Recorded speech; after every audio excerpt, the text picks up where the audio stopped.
Hi, ഇന്നത്തെ video CBSE 10ാം ക്ലാസ്സിലെ മാത്സിൻ്റെ 3rd chapter pair of linear equations in 2 variables. ഈ ചാപ്റ്ററിലെ important പോയിന്റ്സും പ്രധാനപ്പെട്ട കുറച്ച് പ്രോബ്ലംസ് ഒക്കെയാണ് ഈ വീഡിയോ പറയുന്നത്. നമുക്ക് ക്ലാസ്സിലേക്ക് പോകാം. ഇനി അടുത്ത equation 3x minus y equal to 3, 9x minus 3y is equal to 9. First number പേര് കൊടുക്കുക. 1 എന്നിട്ട് 2 കൊടുത്തു. Consider one of the equation. ഇതെല്ലാം നേരത്തെ പറഞ്ഞ അതേ ഫോർമുല ആയതുകൊണ്ട് നമ്മൾ പറഞ്ഞു പോകുന്നു. It's better to consider simpler of 2 equations. അത് ഏതാണ് സിംപ്ലർ എന്ന് നോക്കേണ്ടത് നമുക്ക് എളുപ്പം തോന്നുന്ന ഇക്വേഷൻ കൊടുക്കുക. ഇവിടെ ഇപ്പോ നമ്മൾ ഇക്വേഷൻ നമ്പർ 1 സെലക്ട് ചെയ്യും. അപ്പൊ എന്ത് ചെയ്യാം? Consider equation number 1. 3x minus y equal to 3 ആണ്. x equal to എന്നോ y equal to എന്നോ നമുക്ക് കൊടുക്കാം. ഏത് കൊടുത്താലും പ്രശ്നമില്ല. ഇവിടെ ഇപ്പൊ x equal to എന്ന് കൊടുക്കുന്നു. അപ്പൊ ഈ മൈനസ് വൈ അപ്പുറത്ത് പോകുമ്പോൾ പ്ലസ് വൈ 3 പ്ലസ് വൈ നമുക്ക് കിട്ടണം. നോക്കാം. y അപ്പുറത്തേക്ക് പോകുന്നു. y പ്ലസ് 3 അല്ലെങ്കിൽ 3 പ്ലസ് വൈ. അപ്പൊ 3x equal to എന്നാണ് നമുക്ക് x equal to കിട്ടണം. അപ്പൊ 3നെ കൂടെ റൈറ്റ് ഹാൻഡ് സൈഡിലേക്ക് കൊണ്ടുവരുന്നു. അപ്പോൾ y പ്ലസ് 3 ഡിവൈഡ് ബൈ 3 എന്നാവുന്നു, അല്ലെങ്കിൽ 3 പ്ലസ് വൈ ഡിവൈഡ് ബൈ 3 എന്നാവുന്നു. അപ്പോൾ x ഈക്വൽ ടു എന്നാണ് നമുക്ക് കിട്ടിയത്. അതിനെ നമ്മൾ നമ്പർ ചെയ്യുന്നു, അല്ലെങ്കിൽ ഇക്വേഷൻ നമ്പർ 3 എന്ന് പറയും. അപ്പോ ഇനി നമുക്ക് x ഈക്വൽ ടു എന്നാണ് നമുക്ക് കിട്ടിയത്. ഈ മെത്തേഡാണ് സബ്സ്റ്റിറ്റ്യൂഷൻ മെത്തേഡ്. അപ്പൊ എന്ത് ചെയ്യാം? ഈ എക്സിന്റെ വാല്യൂ നമുക്ക് അടുത്ത ഇക്വേഷൻ, നമ്മളിപ്പോ കൺസിഡർ ചെയ്യാത്ത രണ്ടാമത്തെ ഇക്വേഷനിൽ നമ്മൾ സബ്സ്റ്റിറ്റ്യൂട്ട് ചെയ്യുന്നു. സബ്സ്റ്റിറ്റ്യൂട്ട് ഇക്വേഷൻ നമ്പർ 3 എവിടെ? In equation number 2. കാരണം നമ്മൾ ഫസ്റ്റ് ഇക്വേഷൻ എടുത്തിട്ടാണ് നമ്മൾ ഈ x ഈക്വൽ ടു എന്ന് എഴുതി ഉണ്ടാക്കിയത്. അപ്പൊ നമ്മൾ എവിടെ കൊടുക്കണം? അവിടെ നമ്മൾ പരിഗണിക്കാത്ത ഇക്വേഷൻ, നമ്മൾ സെക്കൻഡ് ഇക്വേഷനിൽ അതിന്റെ വാല്യൂ കൊടുക്കുന്നു. അപ്പോൾ 9 into x ആണ്. അപ്പൊ എക്സിന് പകരം എന്ത് കൊടുക്കണം? ഈ y പ്ലസ് 3 ഡിവൈഡ് ബൈ 3 എന്നുള്ള വാല്യൂ ആണ് നമ്മൾ കൊടുക്കേണ്ടത്. അപ്പോൾ 9 into y പ്ലസ് 3 ബൈ 3 എക്സിന് പകരം കൊടുക്കും. y plus 3 divide by 3 minus 3y equal to 9.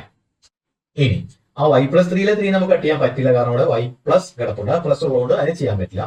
പക്ഷെ 9 into എന്ന് പറയുന്നതിൽ ഒരു 3 താഴെ ഉണ്ടെങ്കിൽ, ഡിനോമിനേറ്ററിൽ ഉണ്ടെങ്കിൽ നമുക്ക് അതിനെ കട്ട് ചെയ്യാം.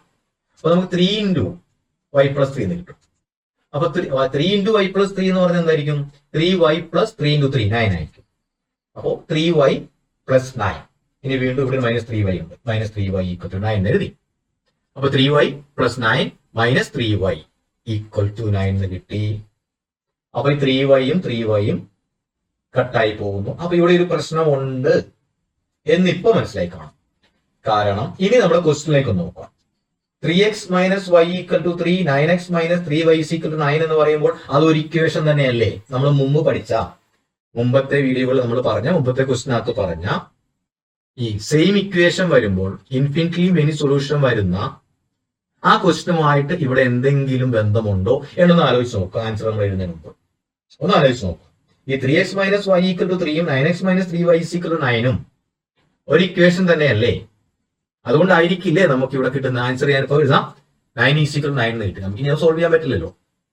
9 ഈക്വൽ 9 എന്ന് അവിടെ കിട്ടി, ഇത് ഇവിടെ സ്റ്റക്കായി. കാരണം എന്തായിരിക്കും? നമുക്ക് കിട്ടിയ രണ്ട് ഇക്വേഷൻ. ഇനി വീണ്ടും ആ ഇക്വേഷനിലേക്ക് ഒന്നുകൂടി നോക്കുക.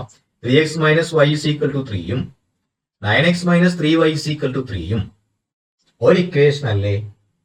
ആ 3x minus y equal to 3 എന്ന ഇക്വേഷനെ 3 കൊണ്ട് മൾട്ടിപ്ലൈ ചെയ്താൽ കിട്ടുന്ന ആൻസർ അല്ലേ ഈ 9x minus 3y equal to 9? അപ്പോൾ ഒരു സെയിം ഇക്വേഷൻ അല്ലേ? പക്ഷെ ഇത് കൺസിസ്റ്റന്റ് ആണ്. ആൻസർ ഉണ്ട്, സൊല്യൂഷൻ ഉണ്ട്. അപ്പൊ ഇത് ഏത് ഫോമിലായിരിക്കും നോക്കാം. Since both the variable get cancelled on solving. ചെയ്തു പോയത് നമ്മൾ പറഞ്ഞു. This equation does not have unique solution. Solution ഇല്ല എന്ന് പറഞ്ഞിട്ടില്ല. This equation do not have a unique solution. ഇങ്ങനെ കണ്ടു കഴിയുമ്പോൾ ഇത് തെറ്റാണ്, ക്വസ്റ്റ്യൻ തെറ്റാണ്, ഇതിന് സൊല്യൂഷൻ ഇല്ലല്ലോ സാറേ എന്ന് പറയുന്ന കുട്ടികളെ ഞാൻ കണ്ടിട്ടുണ്ട്. ഇതിന് സൊല്യൂഷൻ ഇല്ല എന്നല്ല അർത്ഥം. ഇതിന് സൊല്യൂഷൻ ഉണ്ട്, പക്ഷേ എക്സാക്ട് നമുക്ക് x equal to y equal to എന്ന് ഒരു സൊല്യൂഷൻ കിട്ടൂല. These equation do not have a unique solution. ഒറ്റ സൊല്യൂഷൻ കിട്ടൂലെന്നേ ഉള്ളൂ. ഇത് കൺസിസ്റ്റന്റ് അല്ല എന്ന് ഇവിടെ അർത്ഥമില്ല. ശ്രദ്ധിക്കുക, കൺസിസ്റ്റന്റ് അല്ല എന്ന് അർത്ഥമില്ല. അപ്പോൾ നമുക്ക് ഇവിടെ കൺക്ലൂഡ് ചെയ്യാം. എങ്ങനെ? ഇത് നമുക്ക് യുണീക് സൊല്യൂഷൻ ഇല്ല എന്നേ ഉള്ളൂ, പക്ഷേ ഇൻഫിനിറ്റ്ലി മെനി സൊല്യൂഷൻ ഉണ്ടാവും. കാരണം ഇത് രണ്ടും ഒരു ഇക്വേഷൻ ആണ്. അപ്പൊ നമ്മൾ ചിന്തിക്കേണ്ടത് നേരത്തെ A1/A2 equal to B1/B2 equal to C1/C2 തന്നെയല്ലേ ഇത്.